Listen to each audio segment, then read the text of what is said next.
અમરેલીના રાજુલામાં ધોધમાર વરસાદ વરસ્યો છે અને રાજુલાના ધારાનાસનેસ ગામ સંપર્ક વિહોણા બની ચૂક્યા છે, જેમાં ગામમાં પાણી ઘૂસતાની સાથે જળબંબાકારની સ્થિતિ સર્જાય છે।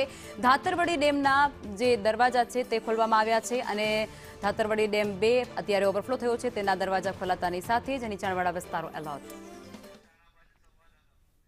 સંવાદદાતા યોગેશ જોડાઈ ચૂક્યા છે, વધુ વિગતો આપશે। જી યોગેશ, અત્યારે શું સ્થિતિ?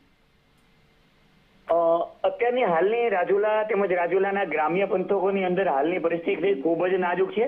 ઉપરોક્ત સમાચાર ધારાસભ્ય હીરાલાલ સોલંકીને મળતા તેઓ પણ ઘટના સ્થળે દોડી આવ્યા છે અને હાલમાં અમરેલીથી રેસ્ક્યુની ટીમ પણ રવાના કરવામાં આવી છે।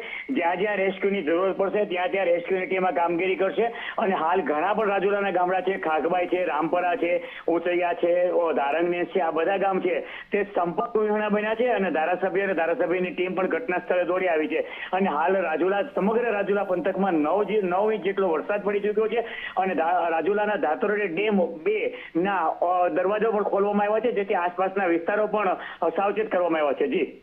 જી, અત્યારે ધારાસભ્ય કઈ જગ્યા પર ઉપસ્થિત હતા, તેમને દ્વારા કઈ બાબતોને ધ્યાનમાં લેવામાં આવ્યો છે? પ્રાથમિકતા કઈ બાબતને આપવામાં આવી હતી?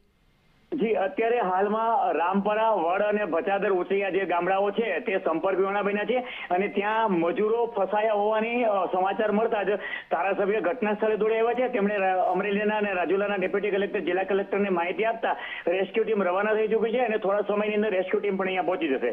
રેસ્ક્યુ ટીમમાં કોણ કોણ જોડાયેલા છે? કઈ ટીમો જોડાયેલી છે? એનડીઆરએફ, એસડીઆરએફ કે પછી ફાયર? હા, એનડીઆરએફ ની ટીમ પણ રવાના થઈ ચૂકી છે અને વધારાના રાજુલા અને જાફરાબાદના જે લોકો તરવૈયાઓને બધા છે, સેવાભાવી વ્યક્તિઓ એ પણ હીરાભાઈની સાથે બધા જોડાયા છે। આભાર।